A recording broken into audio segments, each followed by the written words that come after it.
சுக்ரன் அப்படின்னாலே ஃபர்ஸ்ட் ஞாபகம் வர வேண்டியது கிட்னி அப்படின்னு ஞாபகம் வச்சுக்கோங்க. கிட்னி சம்மந்தமாக ப்ராப்ளம்ஸ் இருக்குது. கிட்னி டயாலிசிஸ் எல்லாம் போகிறவங்களுக்கு முக்கியமாக சுக்ரன் பாதிக்கப்பட்டிருக்கு. ரீப்ரொடக்டிவ் சிஸ்டம் பாதிக்கப்படுறவங்களுக்கு எல்லாமே சுக்ரன்.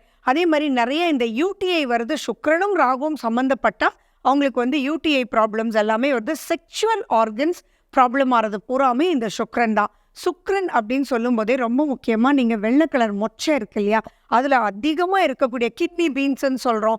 அதே மாதிரி நம்ம பீன்ஸில் என்னென்னென்னலாம் நம்ம பழைய முன்னோர்கள் சொல்லியிருக்காங்களோ அது எல்லாமே, ராஜ்மா, இது எல்லாமே அவங்க அதிகமாக சாப்பிடணும். அண்ட் ரொம்ப க்ளீனாக அவங்க வந்து அவங்கள வச்சுக்கணும். செக்ஷுவல் ஆர்கன்ஸ்ன்றது மறை உறுப்புகள் ஞாபகம் வச்சுக்கணும். ஃபார் எக்ஸாம்பிள், ஈவன் நம்ம எந்தெந்த இடத்துல தொட்டு குளிக்க மாட்டோமோ அந்த இடமெல்லாம், ஃபார் எக்ஸாம்பிள் மூக்கினுடைய சைடில், காதுக்கு பின்னாடி, இந்த மாதிரி விஷயங்கள் எல்லாம் ரொம்ப நல்லாவே க்ளீன் பண்ணி அவங்க யூஸ் பண்ணிக்கணும். இன்னும் நாங்கள் சொல்கிறது, பச்சைப்பயிர் மாவு இருக்கு இல்லையா, பச்சைப்பயிர் மாவு அரைச்சி வச்சுட்டு அதில் நீங்கள் குளிங்கன்னு கூட அவங்களுக்கு ரிக்வெஸ்ட் பண்ணுவோம்.